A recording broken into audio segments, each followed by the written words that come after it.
just say we had this scenario. Let's say we had a region where your curve did something like this.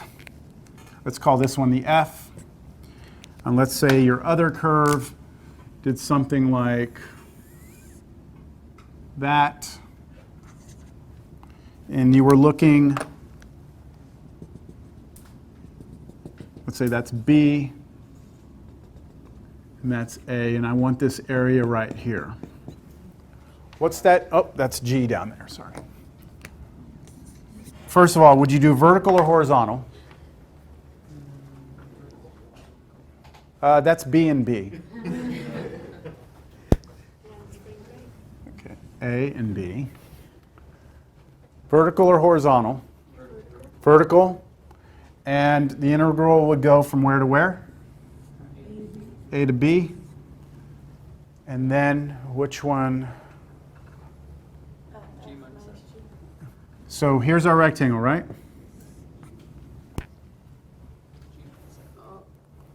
G minus F, F minus G.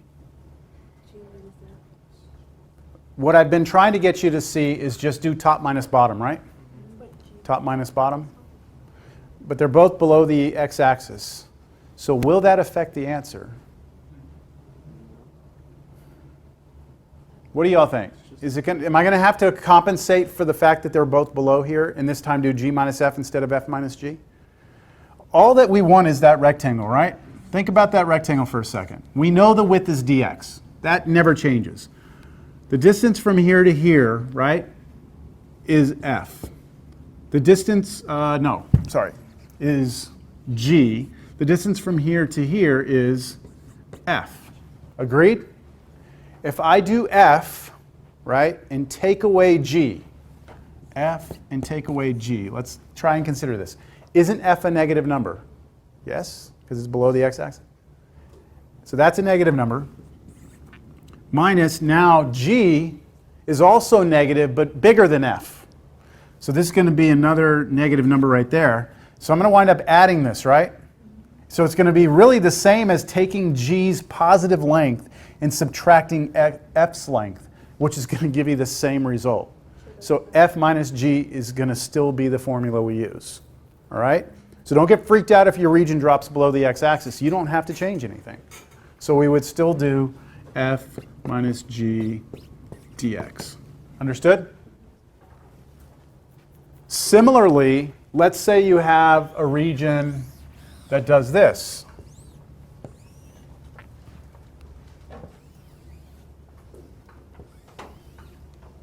Where this is F and G.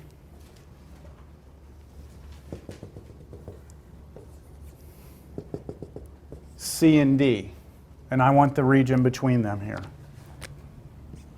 These are both functions of y, aren't they, instead of x? Horizontal.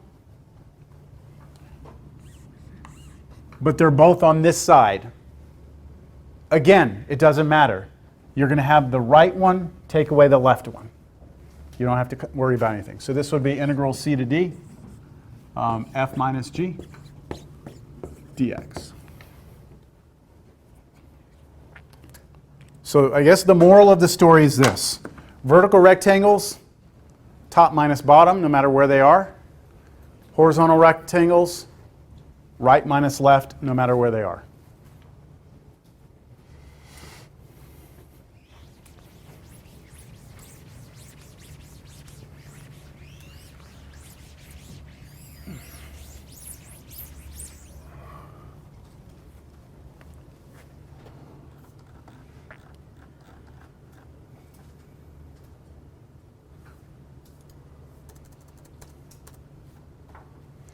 This problem isn't really more challenging or anything, but there's something kind of subtle in here that I like. So just think about this for a second. Is this always true? If I take a number and I raise it to the 6th power, is that always bigger than that number raised to the 4th power? Not always. And this is something that a lot of people will be like, sure, that, of course. Raising to the 6th will make it bigger than raising it to the 4th. So I'll give you some examples here underneath. I heard fraction, but let me try this. How about 2 to the 4th, is that less than or equal to 2 to the 6th? Is that true? Yes. 2 to the 4th is 2 times 2 times 2 times 2. So that's what? 16. And this one is 64. So that's true. 64 is bigger than or equal to 16. But let's take a fraction like 1/2 to the 4th less than or equal to 1/2 to the 6th. Is that true? That's 1/16, right? And this is 1/64. 1/64 is smaller than 1/16. So this is not true. So in general, that inequality is not true, right? In general. So if I'm trying to graph this, right? Y is x to the 4th. That looks like kind of like a parabola, right? It goes through the point 0, 0.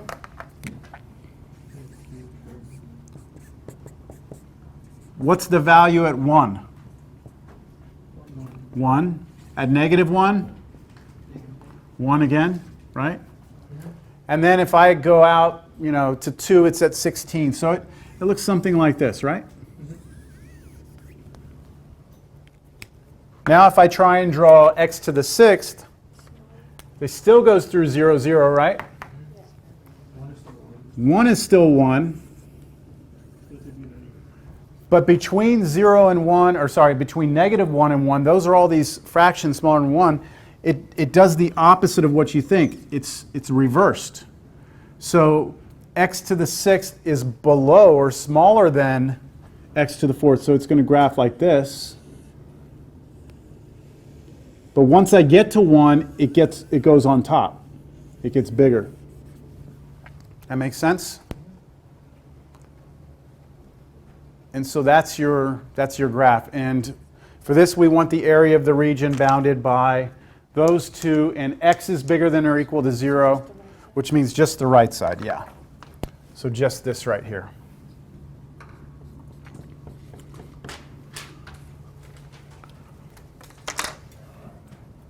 Which if we kind of took our time and like re-zoomed in on that, I would have something like, yeah, just going to go like that. So that's y is x to the 4th. This one is y is x to the 6th. Vertical or horizontal? I could do either way, right? But if I do horizontal, I'm going to be dealing with roots, not cube roots, but like roots, because I'm going to have to solve these for x. So I'm going to stick with vertical so that I don't have to solve for x. So can you tell me what that integral will be? 0 to 1. Because that's 1. X to the 4th minus x to the 6th dx done, dot, dot, dot.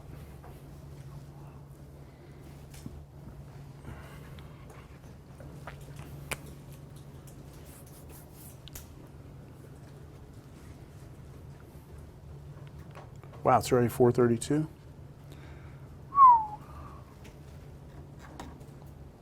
Quick question on this one. Yes. If you wanted to do it between -1 and 1, you just double it? Once you figure Yeah, that's a good question. Could we have, like, if the problem had not said to just go x is bigger than 0, if it went from -1 to 1, you could have just gone from 0 to 1 and doubled the answer because of the symmetry. But that's actually what's about to happen in this problem. All right, let's see if we can knock this one out. I've got to go quick. I can't believe I only have 8 minutes left. All right, do you all know what the absolute value of x looks like? Looks like a V, right? It's not a parabola. It's got a very hard, sharp corner. In fact, you can actually look at the absolute value function as being 2 lines. To the right of 0, it's actually just y equals what? X. And to the left of 0, it's actually y equals -x. And if you remember from college algebra, we define the absolute value function to be a piecewise function. It's two different things. If your x value is bigger than or equal to 0, well, then it's just the x function. But if you're to the left of 0, then you're the negative x function. So that's kind of pasting two lines together. So there's your absolute value. Now, x squared minus 2, parabola opens up, down 2.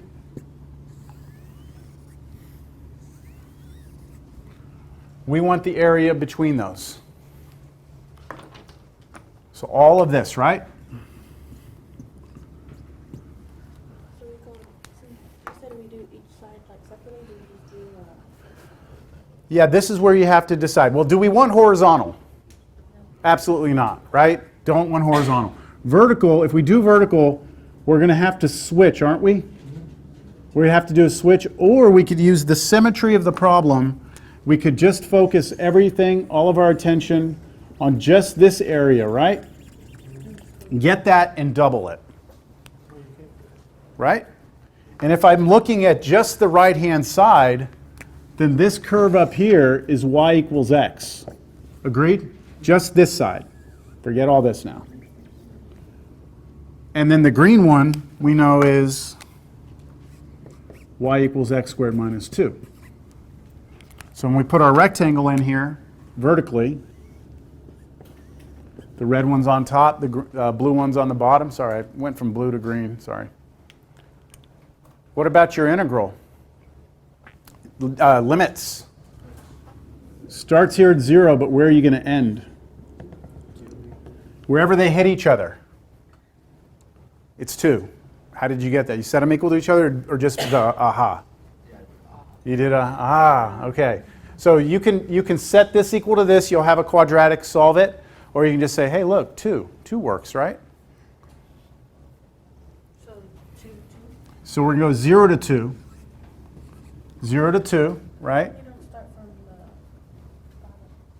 bottom. I'm not doing horizontal, doing vertical. So I'm starting from 0 and I'm moving over, Oh. right? So I'm going from 0 over to 2. But I forgot something.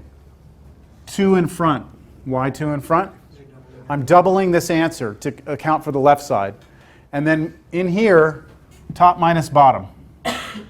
X minus x squared minus 2. All of that dx. Dot, dot, dot, dot, dot. Right? 4 minutes. I'm going to pass around the sign-in sheet, but we're not done. I'm going to do one more example. Because y'all are just cranking these out now. Look at that. I'm way off on this thing. 21st. That was the test day. Okay, here you go. All right, next one. And last one. I know, first day back. It's keeping us here the whole time, man. Can't believe that.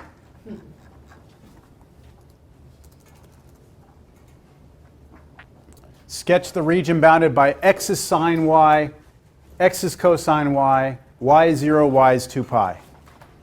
Now that's not y is sine x, right? That's not y is cosine x. It's the other way.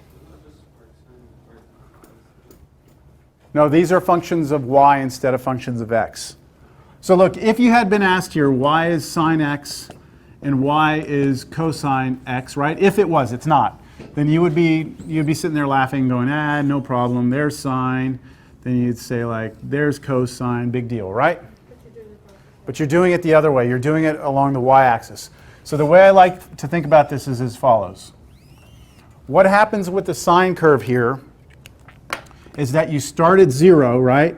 And then you go to positive 1, right? So I'm going to start with my y being 0, and now I'm going to get outputs that are positive, which means I'm going to go like this, to the left or to the right. Which side of this axis is positive? To the right. So it's actually going to go like this. That's x's sine y. What does x's cosine y look like? Well, it starts out with a positive value, right, of 1, and then does this little loopy thing. So that's going to be a positive value of 1 here, and then it's going to go to negative 1 here, and then back to positive 1 here. So it's going to look like that. That's what it is. And you only want what's in the middle? I want the area bounded between them. So there's actually 3 regions here. Oh yeah, also y equals 0. Y equals 0 is down here, right? Y equals 0. And y equals 2 pi is up here. So we need that, that, and that. Horizontal rectangles, 3 different integrals. This integral, this integral, this one right here. On the first integral, the right function is the blue one, the left one is the red one. The middle integral, right one's the red, left is blue. Last one, right blue, left red. Yes? Mm-hmm. We need the intersection points.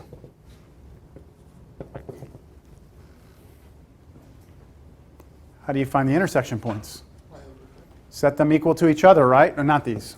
Set these two equal to each other. So when is sine y equal cosine y? Pi over 4. So you can go back to your unit circle. When are your sine and cosines the same? Exactly the same. Here, right, root 2 over 2, root 2 over 2. And down here, negative root 2 over 2, negative root 2 over 2. No, I'm not. I'm between 0 and 2 pi. So this is happening at pi over 4, and this one's happening at 3 pi over 4.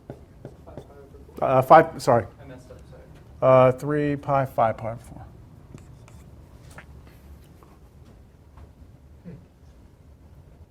Three integrals. First one goes from where? 0 to pi over 4. And then what minus what? It's the blue one, cosine. Cosine y minus sine y. dy plus integral pi over 4 to 5 pi over 4. Switch it. Sine y minus cosine y dy plus, last one, 5 pi over 4, 2 pi. Switch back. Cosine minus sine dy. Dot, dot, dot. All right, your homework assignment.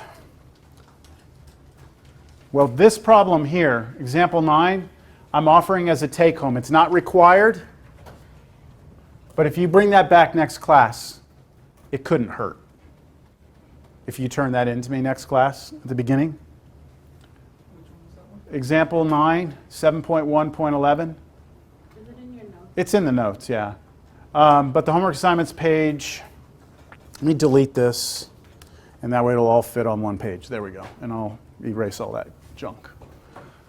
So there's the problem that I am offering to you as something, not to even tell you what it is yet. And it's optional. And then your homework assignment is right here, page 369, 1 through 19 odd.